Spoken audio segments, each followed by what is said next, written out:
Design problem design.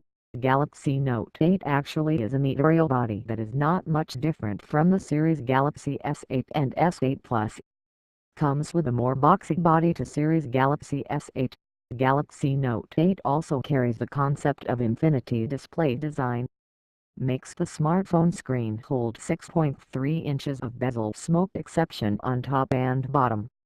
On the right side, you can find the power flash lock button, while on the other side there is a volume button and Bixby is under it. Screen in terms of display, it can't not be underestimated.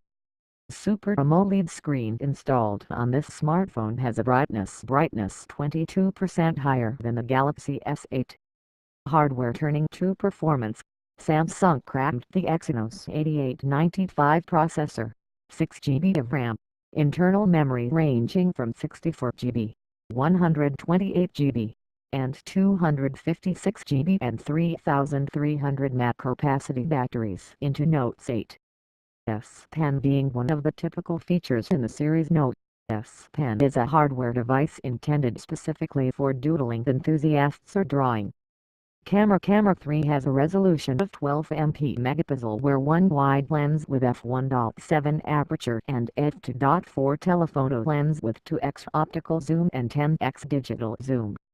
Samsung also pinned optical image stabilization OIS technology in both lenses for the Galaxy Note 8 camera to capture perfect photos in mobile state. In terms of performance, Note 8 is not much different from the premium smartphone that has been launched in the market first. Only, the battery capacity in the Galaxy Note 8 should be larger,